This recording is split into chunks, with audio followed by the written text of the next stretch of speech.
আমরা আমাদের জীবনে নানান সমস্যার সম্মুখীন হই। জীবনে আমরা অনেক হতাশ, ডিসঅ্যাপয়েন্টেড হয়ে পড়ি। এক রাজার ব্যাপারে এরকম একটি গল্প বা প্রবাদ রয়েছে। তিনি সবসময় মন খারাপ করতেন। মুহূর্তের মধ্যে তার মন খুশি হতো, আবার মুহূর্তের মধ্যে তার মন খারাপ হতো। এ ব্যাপারে তিনি অনেক চিকিৎসা করেন, অনেক রাজা বাদশার কাছে পরামর্শ চান, অনেক ডাক্তার, ফকির, কবিরাজ তাদের কাছে তিনি পরামর্শ চান এবং তারা রাজার অনেক চিকিৎসা করে, কিন্তু রাজাকে কোনোভাবেই তারা ভালো করতে পারছিল না। একদিন রাজ দরবারে এক ব্যক্তি, সহজ সরল এক ব্যক্তি এসে তিনি বলল, আমি রাজার এই রোগ ভালো করতে পারবো, আমার কাছে এর ওষুধ আছে। অর্থাৎ তিনি একটি পাথর খণ্ড নিয়ে এসেছিলেন এবং তিনি বললেন, আমি যে পাথর খণ্ডটি নিয়ে এসেছি এতে রাজার সুস্থতা ও ভালো হওয়া নিহিত রয়েছে।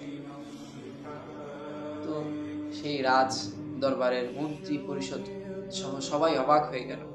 কি লেখা আছে সেই পাথরে, যে বা কি সেই পাথর যা দেখে মুহূর্তে রাজার মন ভালো হয়ে যাবে। তখন রাজার কাছে সেই পাথরটি দেয়া হলো। তো কিছুদিন পর সেই রাজ্যের মধ্যে যুদ্ধ বিদ্রোহ লেগে গেল এবং সেই যুদ্ধে রাজা আহত হয়ে পড়েছিল। তো মুহূর্তের মধ্যে রাজার সেই ফকিরের কথা মনে পড়ল। তিনি পকেট থেকে সেই পাথর খণ্ডটি বের করলেন, দেখলেন সেই পাথর খণ্ডটির মধ্যে লেখা আছে, এই সময় শীঘ্রই ফুরিয়ে যাবে। তখন পাথর খণ্ডটি বের করে দেখার সাথে সাথে রাজা বুঝতে পারলেন তার যে আহত হওয়ার অবস্থা এটা শীঘ্রই ফুরিয়ে যাবে। সাথে সাথে রাজা প্রস্তুত হয়ে গেলেন যুদ্ধের জন্য এবং তিনি বিজয় লাভ করলেন। বিজয় লাভ করার পর তিনি অত্যন্ত মহা খুশি।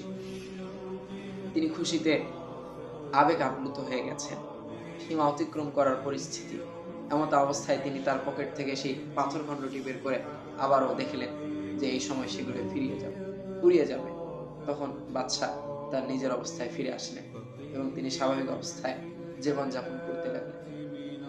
সত্যি আমাদের অতি আবেগ প্রাবণ হওয়া থেকে বেঁচে থাকতে হবে। আল্লাহ তাআলা আমাদেরকে তৌফিক